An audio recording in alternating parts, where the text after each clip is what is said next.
lifestyle website, and we tell the story of a different person over the course of 7 days. And I'm gonna have to look at my notes, because that's what I do. And so what that means is that we sort of riff on this idea of taking things day by day, taking things week by week, and kind of the progression of a week. And so we started to think about, if we were gonna bring these amazing people who've been on the site together, what would we want to talk about? And this idea of progress, and what does that mean? We are constantly, I always joke that Monday comes every week and we have a different person every week, and it's this idea of progress, and how do we kind of gauge if we're successful, if we're progressing the way we want to be progressing, and what does that look like? So we decided to bring together 7 people who have been on the site, who all represent, we talk in days at the Select 7, so they all represent a different day of the week, which is a different vertical that we talk about on the site, and have a really good conversation about what progress means. So I am just going to sort of tell you who they are, and they're going to introduce themselves, and I'm going to tell you what day and theme they represent. So we have Stephanie March, who represents motivation. It's Monday Motivation. Adrienne Cheatham, who is a chef and represents taste or food. Julie Schott for wellness and beauty. Pavia Rosati for travel. Ariel Foxman for fashion. Jessica Romm Perez for interior design and space. And Gena for social media. So if you guys will just sort of introduce yourselves, and then we will start talking. So my name is Stephanie Marsh. It's not just me. My business partner Rebecca Perkins is right there.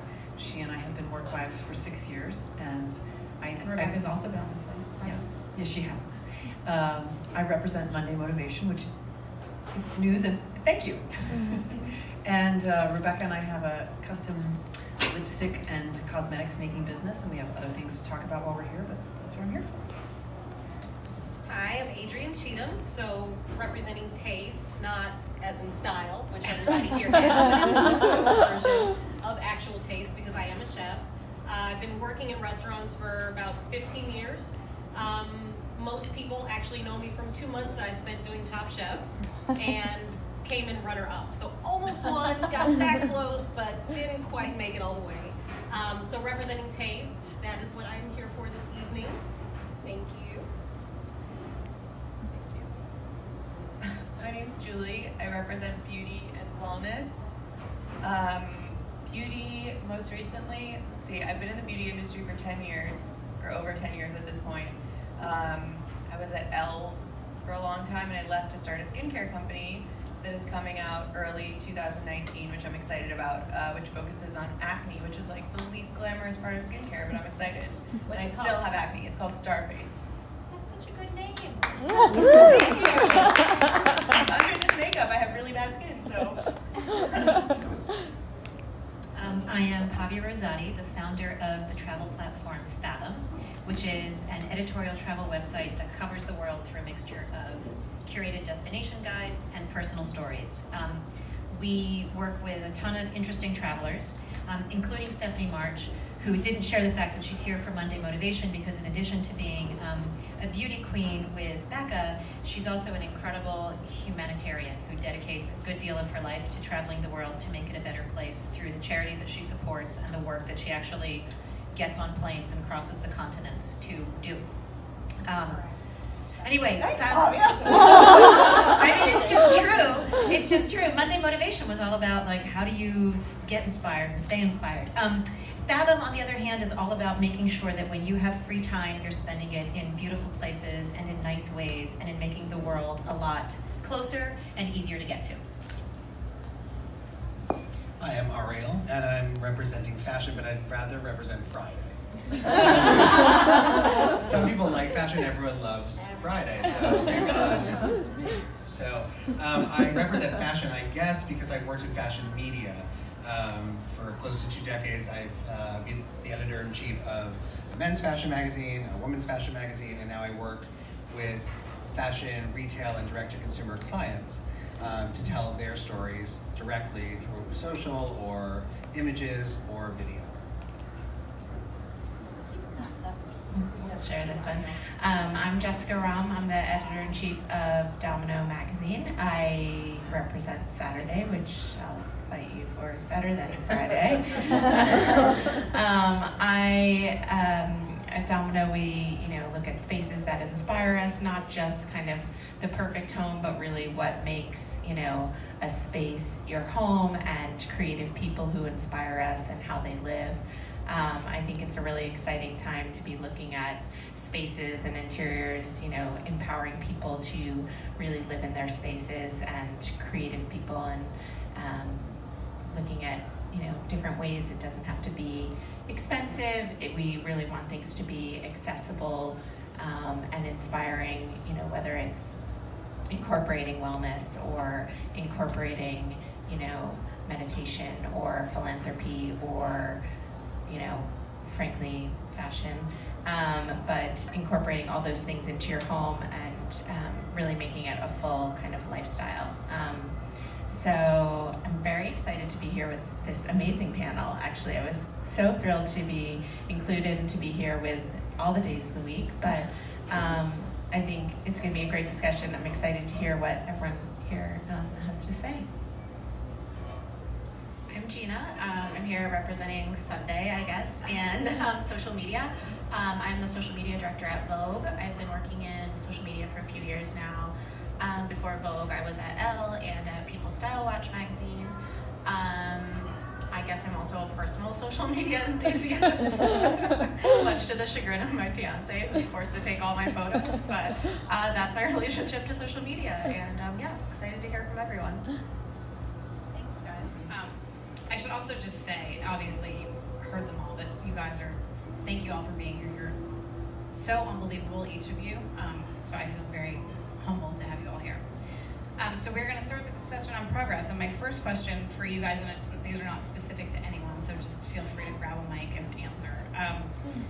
What are the questions that you ask yourself regularly in order to work towards your goals? It could be anything from a motto you live by, an app you use, a podcast you listen to, or do you think that tracking your progress is stupid because it's just not possible? Or how do you feel about this idea of kind of keeping track of where you are and where you're going? Anyone? For me, it's kind of difficult. When I was in kitchens in other people's restaurants for a long time, it was easy to track progress because you're working towards the next station, you're working to become a sous chef, you're working for exec chef. So it's easier to track progress then. Now that I have the pop-up series and I'm trying to get some other projects going, the concept of progress is a little less tangible.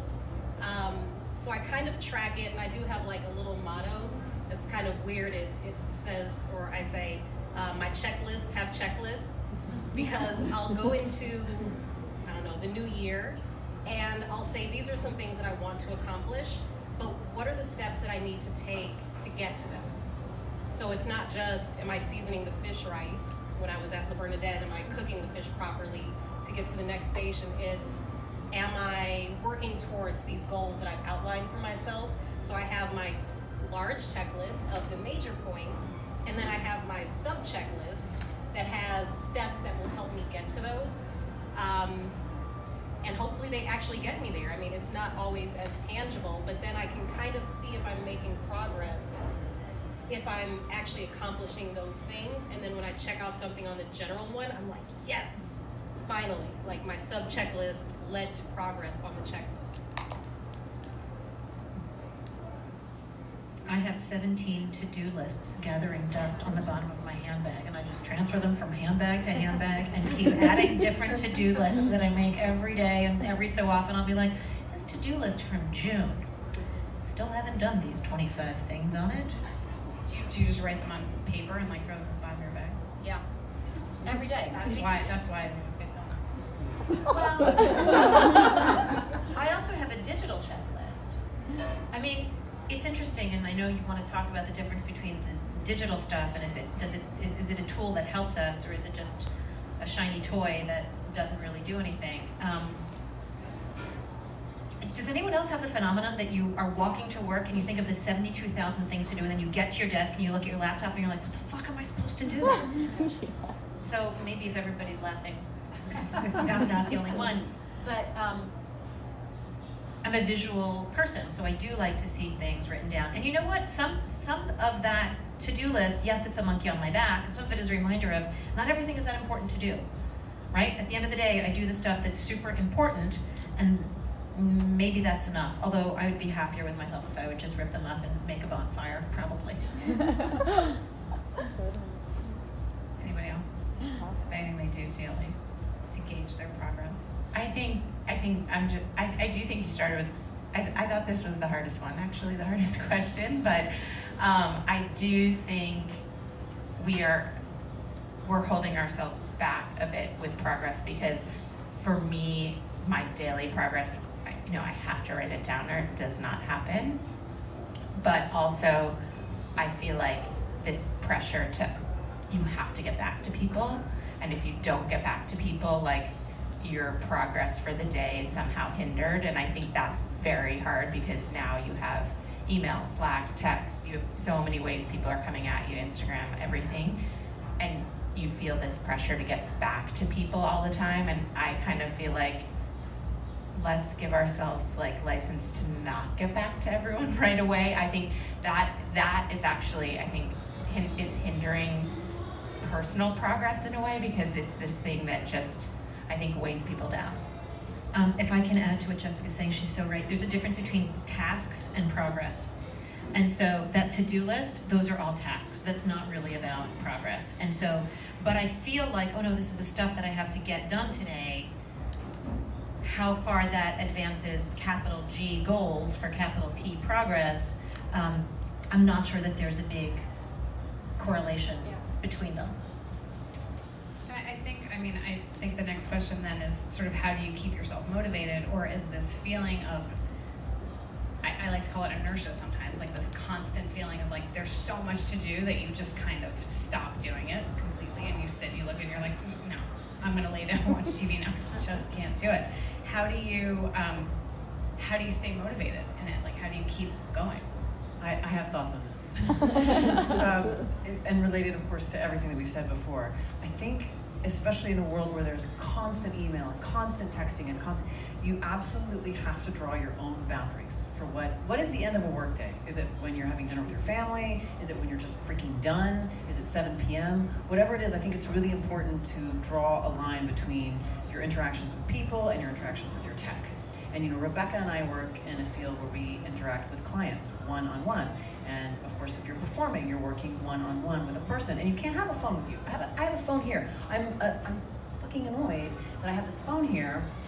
My husband and I hosted 35 people for Thanksgiving, and he put all of our music and our lighting on the phone. So I had to walk around at Thanksgiving, controlling the lighting and the music with the phone, and I wanted to talk to people. And I think that in order to have time that is time for tasks, time for creativity, time for family, you absolutely have to say, this is going to be a tech break. I'm going to not bring out my phone during my meal. I'm going to turn it off at 10 p.m. And I think having those boundaries actually makes you more productive, because otherwise you're always on call for everything, and that tends to not advance the plot very well. That's my personal feeling. You're welcome to yours. I have a problem with motivation, not Monday motivation. I don't own it. I struggle with the concept of motivation. I put it sort of in the bucket of like, are you happy? How will I find happiness? Like this, it becomes a distraction to tasks, progress, evolution, when you're waiting. We've been told and taught, and there's so many things on Instagram that tell you that you should be looking for motivation and looking for passion and don't miss it. And the reality is most progress happens when you're not passionate about something in the moment. Like, in order to have boundaries, you can't wake up and hope for motivation every day, because so much of what you have to do to make progress sucks and is boring or is hard or is not as fun as... You just gotta live your life. Exactly, right? Like, you just want to do other things. And I think this idea of like waiting for inspiration or motivation is a fallacy, and I think that it's very dangerous because I think it paralyzes people, or they are actually accomplishing something and making progress, but it doesn't feel substantive because they don't feel like they've been given that inspiration or motivation, and I just don't think it really exists. And if it exists, it's fleeting like happiness. You can't plan for it, work towards it. You just have to recognize it in the moment. Yeah, I really agree with that. I was just gonna say one silly little thing that I do that I guess relates to both progress and motivation. I'm terrible at to-do lists. I write them and then I don't check them off. But I do keep lists of things I've done. Usually just for silly things in my personal life. I like to keep a list of books I've read for the year. Sometimes I'll keep a list of like workouts I've done for the month. I don't always keep that list, but like sometimes. And I find that that's nice just to, I agree, it can be really hard to track like your overall progress in your life and are you getting towards your goals? And I don't know, but it can be nice to look back and just see the specific concrete progress you made in something that just brings you pleasure or something that is good for you. And I just find that to be a helpful little tool in my day-to-day life. It hasn't helped me achieve any like huge goals, but it makes me feel good every day. But that seems like that would be motivating also when you see the things that you have accomplished. You're like, oh yes, I am on it. I can keep doing this. Sure, because one is a list of positives. Your to-do list is, oh my God, these are the chores I have to get through. The to-done list is, this is what happened. And this is the progress. And that is, I sometimes do that. If I know I've got a million things, like I'm just gonna write down the things I do today. Yeah. Not the things I need to do today. And at the end of the day, I'm like, that's pretty good. It's hard to see, right? I mean, that's the thing about progress is you don't see it when you're in it. So I think that that's a really good way to look at it. Is if you look back on your day every night, you think, oh my God, I was in all those places and did all of those things. When you're doing it, it just feels like the daily grind, and you kind of don't even realize what is happening. See, I think that progress is left for other people to tell you that you've made progress, right? So like if you spend time tracking and seeing if you've made progress and looking beyond what you need to in terms of performance, you're never really gonna see it. It's like watching the clock move, right? Like, but every morning Facebook shows me that like I was 15 pounds lighter 4 years ago, right? Like, that's some sort of progress, right? Like, I didn't have a child, but I was skinnier. So like, you see all like the progress happens and then is reflected back to you. Somebody invites you to a panel, someone says they read your book, someone becomes a client, someone says, oh, I haven't seen you, you look great, or what happened to you?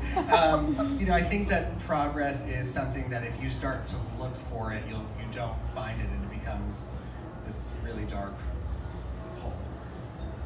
I do really appreciate that's like a concrete thing that people can do. I don't personally do this, but I really want to start. I mean, my husband does it, and he's not a writer at all, and he does write at least something every day about his day, and he writes it down, and he's been doing it for years and years, and he's not a writer at all. But I do think that looking back gives you that feeling of progress, and even if you're just documenting, I do think it's important for people to write things down so you can look back and reflect, and you can feel that progress. And because we forget, we revise history, we, look back at our idealized versions of ourselves on Instagram or Facebook or wherever we're looking, but capturing like your feelings in the moment, I do think that is a way to kind of really, to truly track your own progress. So we'll talk about goals, but that actually is a goal for me for next year, because I do think you forget. It's very easy to forget your own progress. All right, I think this is going to be like the hottest topic probably, but it's technology. Because I think, it helps a lot, right? It helps in your daily life. Apps help. Facebook helps remind you of how great you were and the memories that you had with the ex-boyfriend 10 years ago. But does it really help us be more productive, or are we working for our technology instead of ourselves? I mean, are you? I am hand on phone 24 hours a day in the worst possible way. It's embarrassing for me. My kids point it out all the time. And I often find myself saying, like, thank God for this phone, because otherwise I'd be chained to a desk. And then when I'm chained to a desk, I think, thank God for my laptop, because otherwise I wouldn't be able to sit on the couch or whatever it is. So, you know, how do you see technology in terms of balance and progress, and sort of, do you think that it helps or it hinders, or does it do both? And is it that kind of balance that just is unachievable? I think thank you.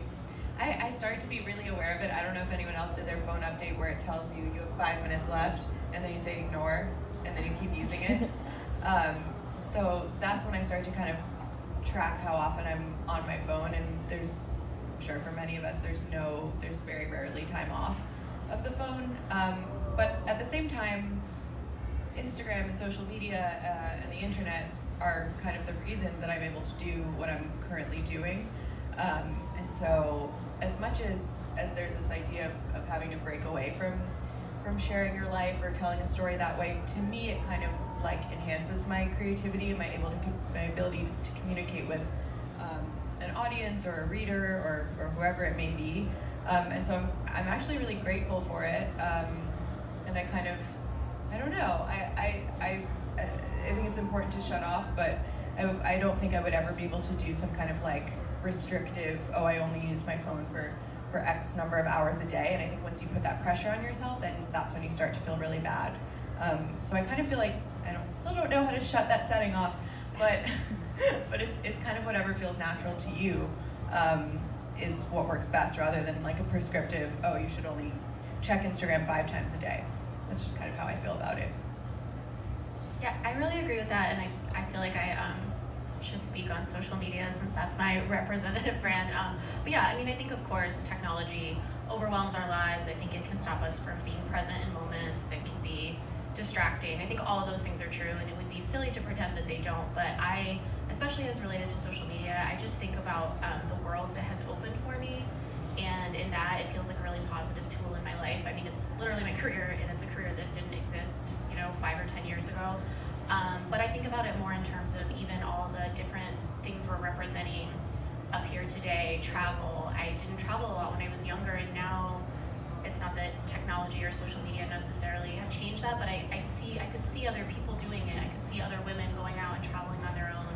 And that was really motivating to me. Or cooking. Like, I was like one crusty old cookbook in my mom's house when I was growing up, but now I have like a world of recipes and cooking shows at my fingertips. So, and that way I think that social media, has really brought a lot to my life, and in some ways encouraged me to be more productive. I think all the evils of social media and technology are real. I think Alexa is the worst thing to ever happen in my house. It takes me just like 3 times as long to turn off a light, and I just don't know why that's necessary. But overall, I feel like more positive than negative. I think the boundaries are really important. So there's no phones at the table in my house. If you come to a dinner party and somebody asks a question and someone says, let's look it up, my husband in his lovely English accent will say, never resort to fact. Because why do you need to look up which Matthew Perry movie that was that nobody really liked anyway at the table, right? Like it's, sorry? But this idea of I want there to be technology-free zones in my life. And so I travel, but I noticed that over the summer when I went on vacation, I didn't post. So, but I'm in Scotland, and not everybody needs to know that. And I was like, you know what? I'm not looking at my phone. I don't care who's doing what at a dinner that I'm not at right now. It was such a vacation for me not to look at my phone, because I was like, I'm in Scotland, I'm paying attention. And the question about does it help us or hurt us? I think if we're in control of it, then it's great, right? I had to walk for 3 blocks today, and I managed to make 3 phone calls to arrange things for my dad that were super tedious things, and it was done because I had 3 blocks, and that was fine. That was a good use of time. What I like less is when I find myself walking down the street and I'm like, my phone's out of batteries, what am I gonna do? And I'm like, you're walking down 5th Avenue, you're in New York City, chill out, this is beautiful. Look in the shop windows, look at people. Like, why have I'm concerned that I've lost the ability to entertain myself if I'm not doing this. And I think that is I just think that's a bad habit that we fall into, right? I remember phases in my life where I would eat a jar of Nutella every night, and that was just a bad habit. It was really fun. It was just a bad habit. I don't do that anymore. So we look forward to, I sort of recognize I'm in a very addicted phase right now with the phone, and I'm not comfortable with it, but I really doubt I'm going to care quite as much about this phone in 10 years. It's still the shiny new toy for so many of us. Facebook, I don't give a shit about Facebook. Whatever, I sometimes check into it, but if people try to arrange a date with me on Facebook, I'll get back to them a year later. But I remember that when Facebook first came out, it was really fun. So I think the hard thing about technology is just because it's there doesn't mean you need to pay attention to it. It's not a child, it's not a puppy that needs to be taken out, it's not a person who you need to engage with. Technology should serve you. When you start serving it and you feel like you're out of control of your relationship with the tool, that's when you gotta shift the balance. So I've always had a weird relationship with any form of technology because I'm in a very tactile industry. So I work with fire, I work with knives, and food. So it's using a phone day to day was never really an option for me. So I had like an old school flip phone 5 years after my mom and sister had smartphones. And my sister would come to New York and she's like, how do you know where any place is? If the cab driver doesn't know and they take you for a ride, how would you know? I'm like, I have nothing to say about that because I get lost all the time. So it was kind of like interesting, like I would have never found this place tonight. I was on my GPS coming from the 6th train. Nobody knows how like, to find this place. I was like, is this an alley, Pam? Are you like trying to get us all robbed here? But it was, so there is a weird relationship that I've had with technology and social media for a long time. Coming up in the food industry, it was bookstores, it was hotels or other things that you go to find publications to get inspiration and see what other people are doing. You would have to physically go to a restaurant to see what new trends are out there. Now you can just like scroll through social media and it's great, but it's not, I still have to be conscious and aware that I want to use social media for any purpose, even if it is self-serving. Because I like to be in the moment, and it's not a reflex of mine when social media did become, and technology in general did become kind of a go-to for most people. I was in the back of the kitchen. So if I pulled out my phone to even set a timer, the chef would be like, what the hell are you doing? Put that shit away. Like, you should know when your mushrooms are ready. You don't need a timer. I'm like, yes, chef, you're right. So, so even using a phone then was like really sketch city. I'm sure your husband was the same way. So it's, yeah, we're kind of like 10 steps behind in industries like that. So I actually have to be conscious to use it. If I do, like I cook every day, I'm doing events all the time, even if I don't have a pop-up, and it's rare that I'll ever post anything. A friend of mine will ask me for a cooking tip, and I'm like, oh, shoot, let me take a picture of what I'm doing now.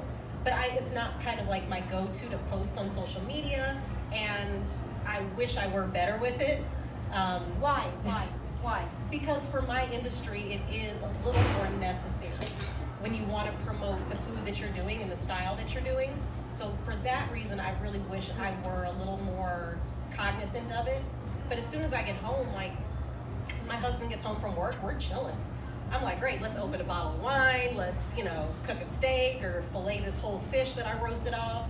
It's, it's more fun things that it's not that I don't want to share, but sharing them is not my initial thing. It's like, I don't need to know what everybody's doing all the time. And, I kind of like the privacy of it, of doing cool things at home that everybody doesn't need to know. I'll send a picture to my mom and I feel great about that. I feel like I've accomplished something. But social media, I'm still kind of trying to get better at. I think I relate to everything that everybody is saying, and I struggle with the social media boundaries. I think the challenge that I have, and I've heard in many other conversations with other people who are in various places in their career, is that when it comes to progress, social media skews what actually has gone into anything you're seeing or anything that's perceived as successful or or best in class, or glamorous, or finished, or further down the road in terms of progress. So social media allows people to speed up a recipe in 10 seconds, right? You can watch someone make a souffle in 10 seconds, but it doesn't take 10 seconds, and it didn't take that person who's expert in it, a day to learn how to do that. And I think it's skewed most people's expectations of how fast they should progress, how fast they should be expert at something, how fast they should be successful, how fast they should monetize their social media. It's a beautiful, wonderful, democratic way of seeing the world, but it is a shorthand for the process. And nobody shows you the process because that would be, you wouldn't follow them. So without the sausage making, Instagram isn't that interesting. But without the sausage making, you can't ever really know if this is something that you would aspire to do and how long it would take and who is really the competition, etc. So I think that's really dangerous, and it'll be interesting to see as people only know that, what they know about process. We should change you to Food Friday because of all the food references you made. I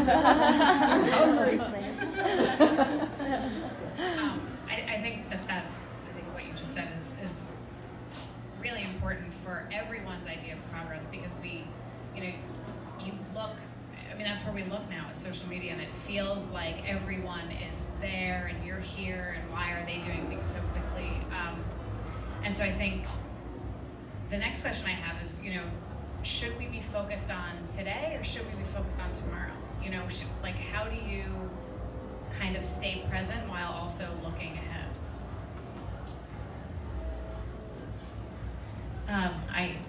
I love what you said, because I think the idea of process and progress next to each other is super, super interesting. I mean, yes, eye on tomorrow, but do focus on today, because I do think, technology, it eliminates the process. And that, in my work, in, the day-to-day, the process is the stuff. Like, that's the everything. And I think, people are way too focused on the where is it gonna end up versus the moment of it. My husband and I were having this conversation last night. He was talking about longevity, and he works in the tech sector, and there's a lot of med tech behind extending people's lives. And we have a tendency, I think, especially because of social media, to think our lives are the most amazing Christmas tree, or this birthday in Italy, or this. But life is really just like a lot of waiting in line. It's like a lot of picking things up at the dry cleaners on Tuesday. Like, that's what real life is. Real life is just a lot of those moments. And being okay with that and not feeling the need to hide them or suppress them or exaggerate them or make something out of them, I think is just a huge part of being a person on this planet. And contentment with that, and happiness. I love what Ariel said, there's wellness and there's self-improvement, there's just contentment and happiness. And being okay with just not having every moment be picture perfect is, I think, a huge part of living every day and feeling like you're still making progress. I like how the progress conversation has turned into process. Holland Taylor, the actress, who's been just a working actress forever and ever, won an Emmy because she was on some sitcom that became really popular. I don't remember what it was, but she won an Emmy for it, or she won something for it. And so she's in her late 50s or however old she is, and she goes up to accept it, and she just goes, "Overnight." Which is kind of amazing, because as far as the world was concerned, she did become famous overnight, but anybody who's worked at anything knows she's probably been slogging at auditions, getting rejected more than accepted every goddamn day for decades, right? And it's just, that's when everybody suddenly noticed. So that's what everybody thought. It was like, oh, she's suddenly famous and popular, and it should happen instantly for everyone. And sometimes it happens for you, but most of the time it won't happen for you. But if she enjoyed that process of auditioning and doing the shows and doing the theatrical stuff that she was doing, I don't know why I'm speaking for Holland Taylor when I'm just kind of talking for me too. My business partner and I wrote a book this year. We just kind of did, and I was at an event, or I was at a conference a couple days ago, and I had to go around the room and say, what are your successes this year? I didn't mention it. Like, we've been in business for 8 years, we've been wanting to write a book for 8 years, but it was always like the checklist with the checklist, like write book, oh fuck, get agent, write book proposal, what's the idea? Like, all of these things were just this exhausting thing, and any fits and starts we would make, it just would go nowhere. But then in June, we got an email from a publisher who said, you guys ever thought about writing a book? And today we approved the final cover, and it's going to be out in April, which is pretty fast for a book process. Well, thanks, that's not why I said that. But the point behind this is, it's kind of funny how if we had set out this year to say, we want to write a book, I don't know that it would have happened in quite the same way. And I sometimes think, am I directing my life or am I reacting to it? Like, I don't know why I work in technology. I don't know how this happened. I'm a history major and the women's studies minor, and I'm supposed to be a lawyer, but somehow I've been in digital media since 1995. I don't really know how it happened. And so for a long time I was like, oh, well, if you were really focused, you'd have gotten the job at McKinsey and you'd have done this, and then this path would have led to that path. And that's not how my life happened. It's like, well, I rode this wave, and then I rode that wave, and then somebody gave me a job at the Village Voice, and then I did digital, and somehow, then Daily Candy came out of nowhere, and now I run a web. Now how the fuck do I have a business? I don't know how I have a business.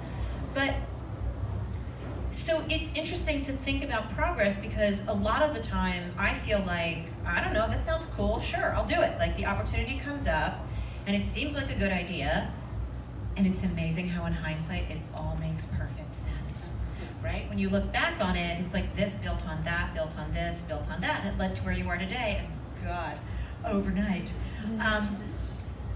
But there's a point somewhere in here, and I think that's just to say progress sometimes happens when you're not looking. When you are just going to the dry cleaner, when you are just practicing again and again to get the souffle to rise the way that you want it to, so that the accelerated video takes 10 seconds, which underscores the 1,000 of hours you put into making that 10-second souffle happen. What you just said about sort of the path your life has taken, and I just did an interview for My Domain where I said that my career path is less a path and more like a twisty, windy, scary, dark path through the woods somewhere.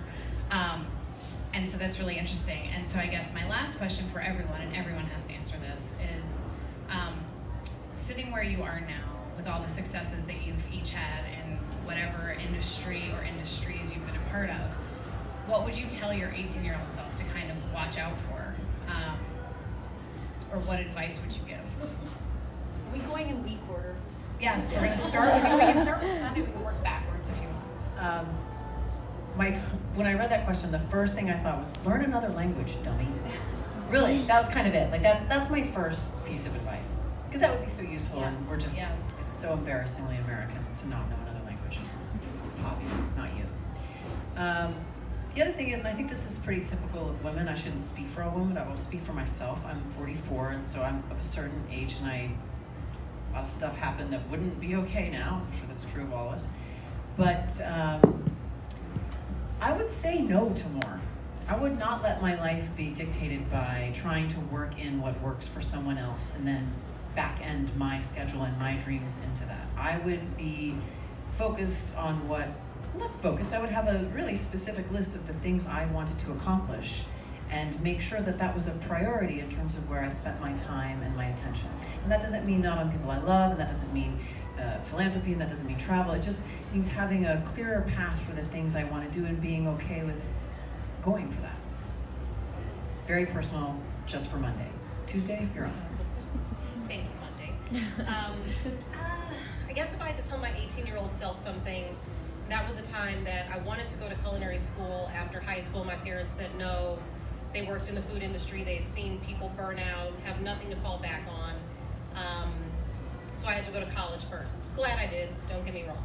But at 18, and for the subsequent 4 or 5 years, even when I did finally start in my industry, I felt uncertain. So it's actually something that as a sous chef, I used to tell the cooks that worked for me, and I apologize if it's a little vulgar. I'd say lift up your skirt and grab your balls. If a guy was complaining to me, I'm like, grab your fucking balls, like do your job. You know what you have to do, own it, have certainty in what you're doing, have more faith in your skills and talent. And I wish that took me until like my late 20s to really kind of assert myself in my career and say, I've been doing this for long enough. I have the skills that it takes in my industry. I can create food and execute someone else's vision, but it took me just so long to kind of get that confidence to take the next step as a chef. So if I could go back to my 18-year-old self, it would just be like a slap across the face, like, just get it together and just be more confident in yourself. My 18-year-old self. Okay, I was in art school, and I would say dump him because I was living in Brooklyn and I was going to Pratt and I was commuting to see the guy I was with, and I would say forget that and just focus on yourself, because what I invested in while I was in college was my career, and that's when I started interning at magazines. It was a good time in print at the time, and the more I fed my career, like it gave back to me tenfold, but the more I fed that relationship, it's not with me any longer. And the same can go for friendship. So I think sometimes there's a pressure to kind of like, take time off of work and not focus too heavily on it. But like if that's what feeds you, then go with it. There you go. I would tell my 18-year-old self that good enough can be pretty great, and that perfect is going to get in the way of getting things done. Will you tell my 18-year-old self? I'm still struggling with that at 44. At 18, it's more for my 20s, I think, and I know that's not your question, but like I didn't listen to anything at 18. It's a couple of things. It's one, you don't know anything, and everything that you think is valuable or great or a measure of success, you haven't had the experience to really know that. You are only knowing that because of your family, your privilege, your place in the world, whatever it is, and it's a sliver of what's out there and what's interesting and what's available to you and to us as people. So that's something that I learn more and more every year. But the second thing I would say is, progress-wise and career-wise, is like, be sure to always be building something for yourself, whether it's on the side of your job and career, or it is your job and career, or your pastime. At 18, 20, 25, I mean, like, you couldn't even begin to explain that there would be an economy that's basically about building yourself into something, and people will believe that that's more interesting, more authentic, more expert than centuries of economies that said otherwise. And so no matter how hard you work for somebody else, you're always working for somebody else. But if you're building something for yourself, even if it's small and incremental, you always have that. And I don't think anyone is really taught that when they're taught about success or career. So that's what I would say. 18-year-old self, I do think be curious about people. I think that is just a life skill. I do think of myself now as very curious about other people, but I think learning from everyone you meet, being curious about people's journey, being curious about what they've learned, being, that will serve you in sales, that will serve you in starting your own thing, in working for other people, managing up, managing down, really listening to other people. I think that is a huge life skill. I think when I was 18, I was actually super selfish, and I've always been, I think, very motivated and like, okay, I'm gonna do this, I'm gonna do that. But I do think, listen to other people. And I do think that young people, like people now are more empowered to build that thing for themselves, and I can do it, I can start it, you know, it's all out there for me. But I do think listening to other people and being curious about others' journey is extremely important. A couple of things. Wear more sunscreen. Learn to code. Yeah. Do something what people will pay you money for. But I guess in the bigger sense, and this is probably still advice I need today, but is to stop not doing things because I was afraid. I was such a self-conscious 18-year-old, and I had the mentality of like, I'm gonna go to college and everyone's gonna be so smart and I'm gonna be the dumbest person in the room, and I wasn't. And then I went to law school. That was a weird career detour, but I thought everyone there would be so smart and I would be the dumbest person and I would never make it, and I was fine there. And then I changed careers and I started working in magazines, and I was like, these women are so cool and so smart and so fashionable, and I'm never gonna be able to do it. But like, it was fine. Maybe I'm not the best person in the room, but I don't think I've been the worst person in the room yet. So I mean, I still feel that fear. I think everyone does. Imposter syndrome is real. But when I was younger, I think I didn't try things because I was so afraid. And yeah, I wish I'd been a little less so. Anybody 18 here? We can't get it. So that's it for my questions. I think we have time if anybody wants to ask anything. You guys have any questions for anyone? Do I want to answer the questions? What would you tell your 18-year-old Yeah, what would you tell your 18? Oh God. My 18-year-old self was not who I even want to associate myself with. I would many of the same things. I think most importantly, pay attention. I think that I had, the same sort of feeling about life that most 18-year-olds do. Like none of the this is like it's always going to be here. It's always going to be like this. And I feel like you kind of need to capture that a little bit. You need to pay attention. You need to pay attention to what's going on with you. You need to pay attention to people around you. And you need to really kind of take your temperature, because yes, 18 is young and you have your whole life ahead of you, but you also kind of need to just pay attention to who you are and kind of I think that's your true self, right? And so all the layers that kind of build up over after that is college and graduate school and jobs and all this stuff that kind of comes at you, you can lose who you are. And so I think it really like just know who that person was always and kind of keep that person with you a little bit. But if there's no questions, I think that's it. So thank you guys. Oh, yes, please.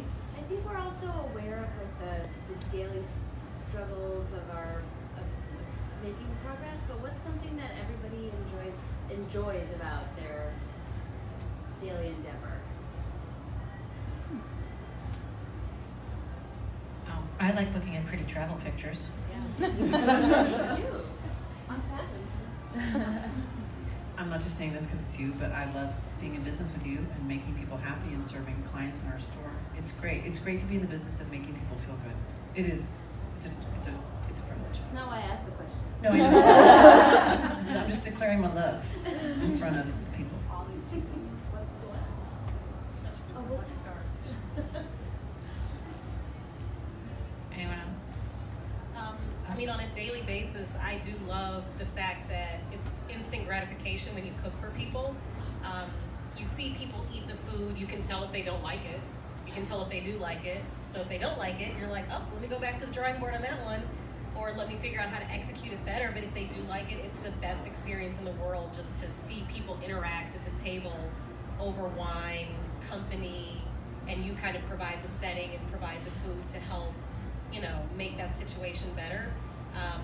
So that is the truest essence of like kind of the progress of seeing a dish that you've been working on that gets to the point that people really enjoy it. You're like, oh, it's such a great feeling. And that's like when you know you've achieved some form of like true progress.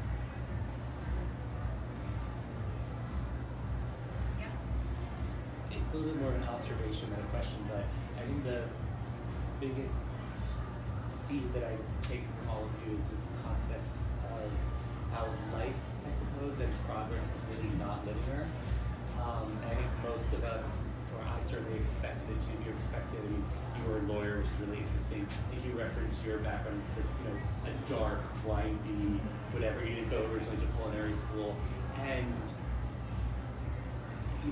I think being present and allowing for the opportunities that are spontaneous, or they're just synergies, or serendipity, because I guess when thinking about your answer to the question about what I would tell my 18-year-old self, I would have told myself, just relax.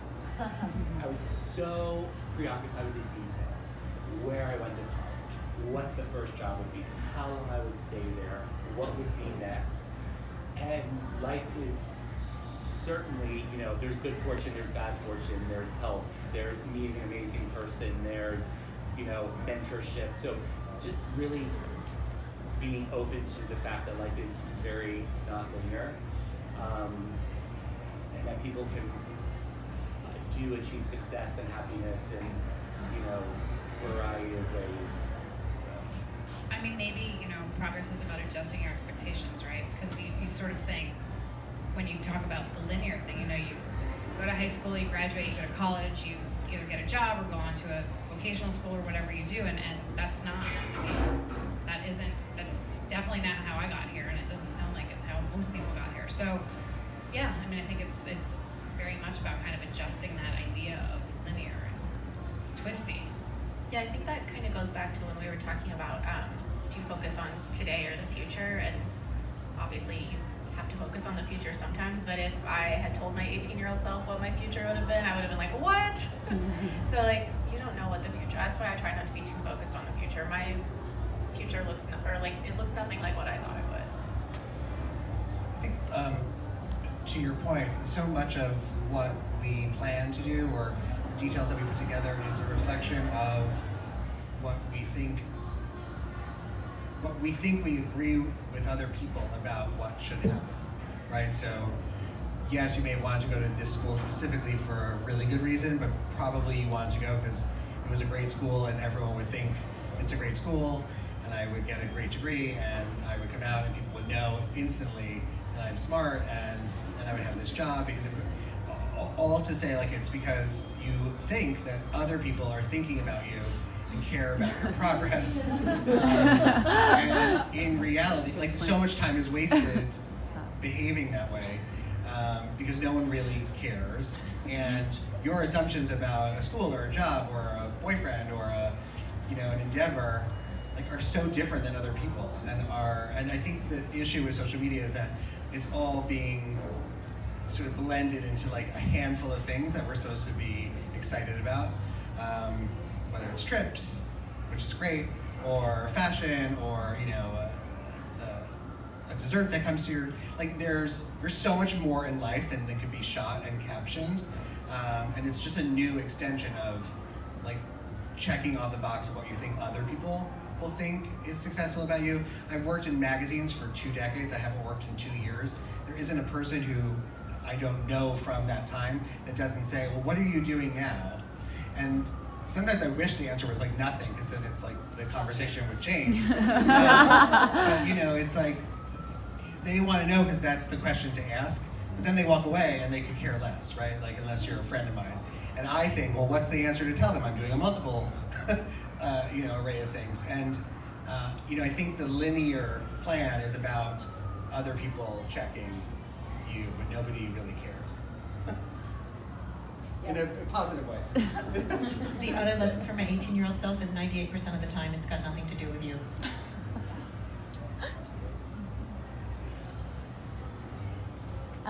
So it sounds like a lot of what everyone's talked about is being grounded in your motivation and what you want and what you love about what you do.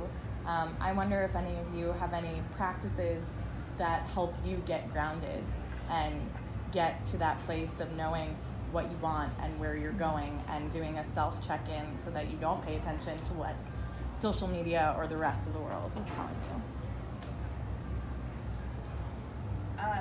I try to do this thing. It doesn't usually happen every day. I think it comes from AA, and it's called Rose and Thorn.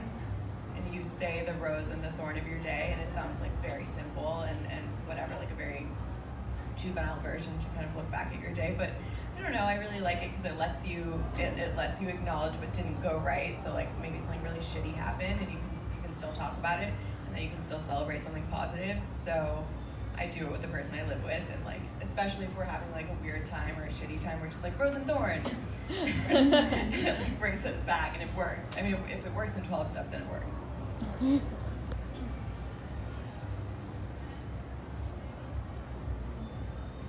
else have anything that keeps them grounded? I need that. So. Coffee and bourbon keep me grounded. In the morning, it's easy to get a coffee while you're walking to the train or going to work, but I started making coffee at home. I try to do it at least once a week, and it really gives me like 30 minutes where I can't leave the house because I don't have a portable cup. So I have to stay home, and I'm just drinking my coffee. I may have my purse on my shoulder and my jacket on, but I'm forced to stand there and kind of just chill. And no phone because I've got my coffee in my hands, and then not always bourbon, sometimes wine. But, you know, something at the end of the day, and it doesn't have to be alcohol, it's just something at the end of the day that kind of forces you to relax. And there's something about bourbon that just makes you think about it when you sip it. So for me, it just really helps take my mind off of everything else and just kind of decompress completely. Not even a lot of bourbon, just a few sips. All right, I think that's it, you guys. Thank you so much. Thanks everyone.